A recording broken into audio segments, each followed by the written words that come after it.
Investir au pays, investir en Afrique. Ah non, c'est pas évident. C'est vrai que lorsque je le dis souvent dans certaines vidéos, certains repliquent en disant que c'est compliqué partout et ils ont raison. Je suis entièrement d'accord. C'est compliqué partout. L'environnement business n'est facile nulle part. Il faut savoir s'approprier des codes. Donc, quand vous êtes dans cette dynamique-là, vous pouvez plus aisément vous implanter et puis tirer votre épingle du jeu. Après, pour revenir au cas de l'Afrique, pour certains pays en Afrique, la particularité, c'est qu'il y a encore beaucoup d'anarchie. Donc, vous avez beau avoir les lois qui sont clairement établies sur le terrain, les gens font un peu ce qu'ils veulent en fait. Et les lois, en fait, souvent c'est pour les autres. Et puis sur le terrain, en fait, c'est la loi du plus fort. Donc, c'est très difficile. Aujourd'hui, j'ai envie de vous parler d'une résiliente, de vous raconter son histoire afin que vous compreniez les réalités du terrain dans certains pays en Afrique. Je vais vous raconter et puis vous allez me dire de quel pays il s'agit. Pour ceux qui sont attentifs, ceux qui suivent bien, ils sauront me dire tout de suite de quel pays est la résiliente en question.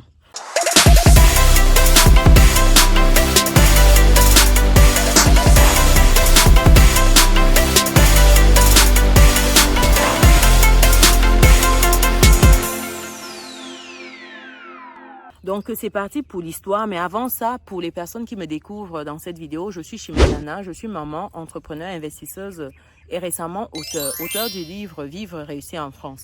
C'est un livre qui vous prépare à bien immigrer en France, à comprendre le système et puis à savoir où et comment investir, comment progressivement atteindre votre autonomie financière, même si ça fait un moment que vous êtes déjà sur le territoire. Avec ce livre, vous allez pouvoir comprendre davantage le système. Parce qu'il y a des gens qui sont là, qui travaillent depuis 10, 20, 30 ans et qui ne comprennent pas comment ils peuvent user en fait du système pour s'enrichir. Et ça, c'est bien dommage parce qu'il y a beaucoup de leviers d'enrichissement qui sont ignorés par beaucoup dans la communauté. Donc, cliquez sur le lien qui est disponible dans le descriptif de cette vidéo et passez votre commande du livre. Et pour des personnes qui souhaitent qu'on échange leurs projets, qui souhaitent investir, immobilier, marché financier, lancer un business, vous pouvez aller sur business-et-réussite.com, onglet prendre rendez-vous. Donc vous complétez et puis vous bloquez votre créneau. Ce sera un plaisir. Et pour terminer, pour des personnes qui souhaitent voyager, qui sont de passage dans la ville de Bafoussam, au Cameroun et bientôt sur Yaoundé, vous avez la possibilité de bloquer en fait un de nos logements meublés afin de passer un séjour inoubliable. Donc cliquez sur, contactez-nous sur les numéros qui s'affichent afin de bloquer votre séjour. Après cette parenthèse, donc, je vous disais que j'allais vous raconter le cas d'une résiliente qui se retrouve en fait dans une situation très compliquée avec sa famille. C'est une résiliente qui vit au Canada, qui a fait sa vie, une bonne partie de sa vie au Canada. Donc, elle est partie pour les études. Ça fait un peu plus de 20 ans qu'elle y vit, donc quasiment une petite vingtaine, 21, 22 ans.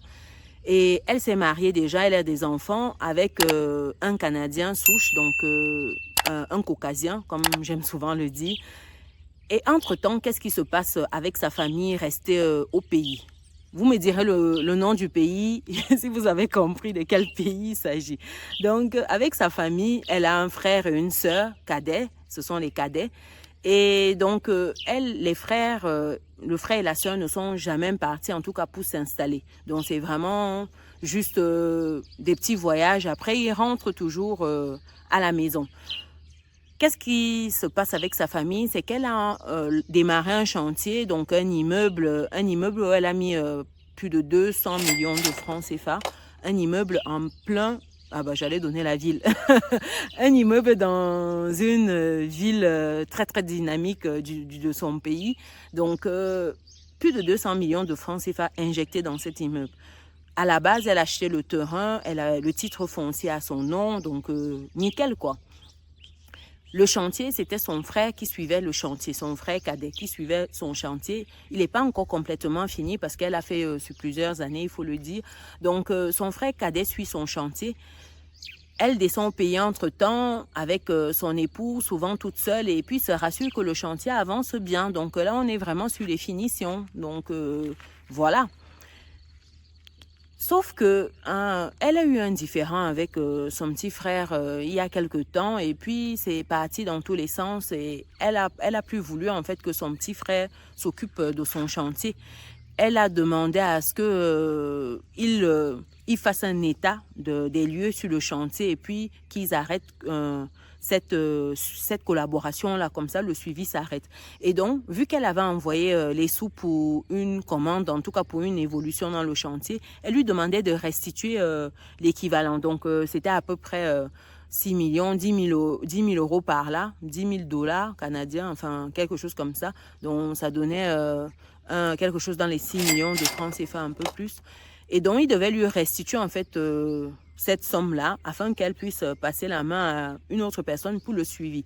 Sauf que le frère, à un moment, il dit qu'il ne passe plus la main, enfin qu'il ne restitue plus ce montant-là. Et elle ne comprend pas. Elle va vers les parents en fait pour interpeller les parents. Sa maman, son papa. Elle arrive, la maman et le papa lui disent mais c'est pour cette somme-là que tu commences déjà à crier un peu partout comme ça, on vous entend, c'est pas normal quoi. Voilà la réaction des parents. Et elle ne comprend pas, elle dit mais il y a un souci et tout. Et du coup, elle fait appel donc à un cabinet, donc une partie extérieure via un ami qui est là sur place au pays. Et donc, pour aller comprendre et déjà pour récupérer son titre foncier, parce que dans la foulée, elle a demandé à ce qu'il restitue son titre foncier, à ce que, comme les parents sont déjà dans cette dynamique, c'est qu'il restitue le titre, parce que le titre foncier était chez ses parents. Sauf qu'entre-temps, elle réalise en fait via ce cabinet-là que le titre foncier a été muté. Ça a été muté en fait au nom du frère. Donc, le titre est quitté de chez ses parents ou quelque chose comme ça. Et puis, son frère a muté le titre à son nom. Donc, comme si elle était présente au pays. Et puis, elle a cédé en fait son titre foncier à son frère. Comprenez très bien. Les choses du pays. Ah non, c'est trop, c'est trop. La diaspora souffre, chers résilients. Non, la diaspora souffre dans certains pays. Donc, la mutation s'est faite sans son consentement, sans sa signature. Qui a signé? Point d'interrogation. Donc, c'est comme cela qu'elle engage des procédures et tout. Et la famille, en fait, se divise parce que les parents ne veulent pas qu'il y ait une troisième personne, c'est-à-dire que ce soit l'administration qui rentre dans leurs affaires parce qu'entre-temps, elle porte plainte, elle engage des procédures et les parents disent que comme c'est comme ça, bah écoute, nous on va te régner, toi on va te régner comme enfant parce que toi tu nous déshonores, tu viens diviser notre famille pour une histoire de quelques millions de francs CFA. C'est simplifié, vous savez, on simplifie à ce moment-là, c'est quelques millions quoi, comme s'ils ramassent ça quelque part tous les matins. Bon, ça c'est une parenthèse que je rajoute.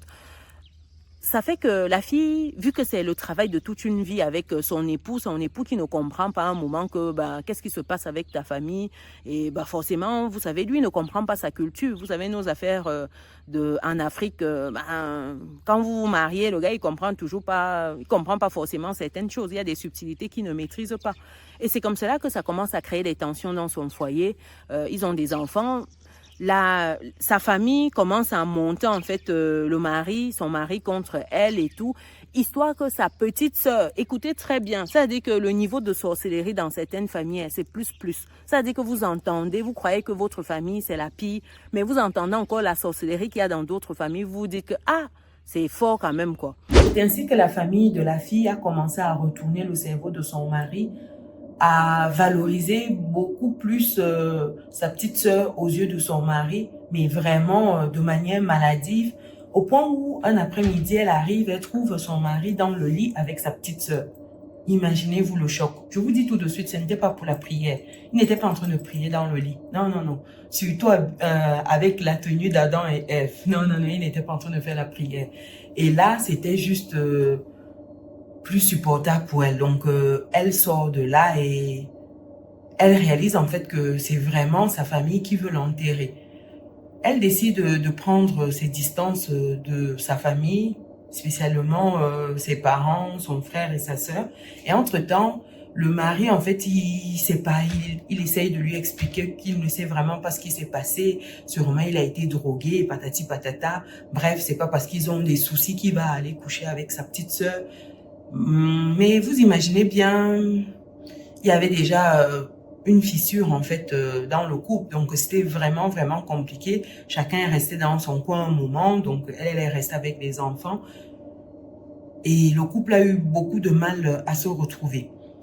La procédure a poursuivi son cours pour le titre foncier, histoire de récupérer le terrain. Et aussi, de l'autre côté, il faut dire que les parents l'ont renié, comme ils avaient, comme ils avaient en fait précisé. Et ça, en fait, elle n'a pas digéré jusqu'à aujourd'hui parce que elle ne comprend surtout pas comment ses parents, spécialement sa maman, qu'elle a beaucoup soutenu, peut en arriver là aujourd'hui. Parce qu'aujourd'hui, elle se pose même la question de savoir si elle est réellement l'enfant de ses parents. Si elle est vraiment... si elle a été portée 9 mois par sa mère. Donc aujourd'hui, elle se demande si vraiment c'est ça, quoi. Pour vous dire à quel point elle est traumatisée. Donc voilà un peu une histoire d'investissement au pays. À ce jour, ça suit son cours. Il n'y a pas encore eu de dénouement de cette affaire. Donc, ils sont en justice. Ils sont en train de se dépatouiller là-bas. C'est très compliqué. Son foyer est en cendres et c'est pas gagné en tout cas. En tout cas, aujourd'hui, elle n'a pas digéré la trahison et c'est compliqué. C'est compliqué. Je sais pas ce que vous pensez de cette histoire. Est-ce qu'elle aurait pu éviter ce fiasco-là? Parce que là, c'est la catastrophe de tous les côtés. Et elle fait une dépression parce que nous ne comprenons pas comment les personnes les plus proches d'elle ont pu lui faire des coups comme ça. À commencer par sa petite sœur, poursuivre par ses parents, sa mère surtout, parce que vraiment, sa mère, c'était sa confidente, c'était vraiment la personne avec laquelle elle était le plus proche. Donc, quand c'est sa mère qui lui fait ça et surtout sa maman qui lui a porté 9 mois. Quand je vous dis qu'il y a des parents qui sont toxiques ici dehors, vous croyez que je rigole. Il y a des parents qui sont nuisibles. C'est-à-dire que si vous voulez avoir la paix, c'est loin de ces parents-là. Si vous voulez évoluer dans votre vie, vous voulez une tranquillité d'esprit, il faut fuir des parents comme ça. Ça, c'est vraiment l'exemple type de parents toxiques, nuisibles pour votre épanouissement. En tout cas, c'est ce que je pense. Je ne sais pas ce que vous pensez de cette histoire, mais c'est vraiment quelque chose de gros, quoi. Quand on parle de famille toxique, ça, c'est un exemple plus. Et au-delà de ça, c'est également comment on s'entoure pour investir au pays. Comment on fait en fait? Est-ce qu'on se fie uniquement, on s'appuie uniquement sur sa famille? Parce que je dis toujours que vous ne pouvez pas confier votre argent à quelqu'un qui n'a jamais vu l'argent de sa vie. Vous ne pouvez pas prendre des millions, vous donner à quelqu'un qui n'a jamais vu 100 000 francs CFA. Qu'est-ce que vous attendez de cette personne? Voilà une dame qui a mis toute sa famille sous perfusion. Et le jour où elle va enlever la perfusion, forcément tout le monde se rebelle, se révolte. Oui, parce qu'elle pensait que ces derniers allaient être reconnaissants pour tout ça. Et pourtant, non. Et pourtant, non. Comme quoi, en fait, vous avez beau alimenter les gens, à la minute où cela change, ils se sentent en danger, ils sont prêts à tout. Ils sont prêts à tout. Voilà l'exemple. Ça veut dire que le frère récupère le titre foncier, fait la mutation sans problème. Et c'est sa maman qui donne le titre, en fait. Donc, c'est pour vous dire à quel point il y a des moments où, voilà, vous relativisez. Parce que quand vous écoutez certaines histoires dans certaines familles, vous vous dites que, wow, c'est vraiment chaud, quoi. C'est vraiment chaud. En tout cas, cette histoire, je voulais la partager avec vous pour que vous réalisez, en fait, les difficultés que beaucoup ont pour investir, en fait, au pays, investir en Afrique. Et ça, c'est fréquent dans beaucoup de nos pays. Là, je vous parle d'un cas dans un des pays francophones qui utilise le franc CFA. Je ne sais pas si vous avez déjà deviné quel pays où on peut faire des mutations comme ça, on peut faire des choses comme ça avec ton titre sans que tu ne sois présent. Je pense qu'il n'y en a pas 10. Donc, mettez-moi ça dans les commentaires si vous voyez de quel pays il s'agit. En tout cas, chers résilients, voilà une petite histoire des aventures de la diaspora au pays. Dites-moi, est-ce que vous avez déjà, vous, investi au pays? Est-ce que vous avez eu des situations comme ça? C'était quoi vos retours, en fait? Partagez. Ça pourra inspirer quelqu'un. Ça pourra surtout permettre à quelqu'un d'avoir, en fait, les bons réflexes. Parce que pour moi, il faut éviter, en fait, de confier son argent à des personnes qui n'ont pas encore fait leurs preuves. Allez chercher des sociétés qui ont fait leurs preuves, des sociétés, en fait, qui opèrent, qui ont des résultats. Allez chercher des personnes expertes. collaborer avec des personnes qui ont déjà fait ce que vous souhaitez faire sur le terrain. Si vous souhaitez, vous pouvez me contacter. Mais n'allez pas donner votre argent à des personnes, en fait, qui n'ont jamais rien fait. Vous allez voir votre frère, votre soeur, votre mère pour qu'ils suivent, en fait, votre chantier. Mais eux, ils n'ont même pas construit. C'est pas cohérent. Je sais pas comment vous faites ça, mais c'est pas cohérent. Comment vous allez voir quelqu'un qui n'a jamais rien fait de tel et vous voulez qu'il fasse ça pour vous?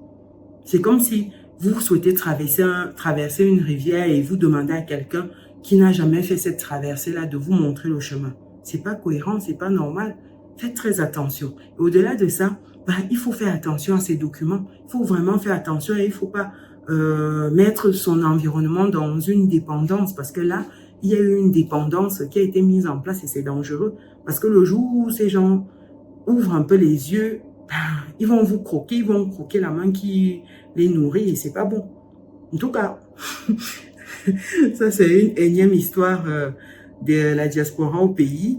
Partagez massivement, mettez des pouces, des likes et n'hésitez pas à laisser un commentaire pour, j'ai envie de dire, partager votre expérience. C'est très important. Nous, on se donne rendez-vous dans une prochaine vidéo.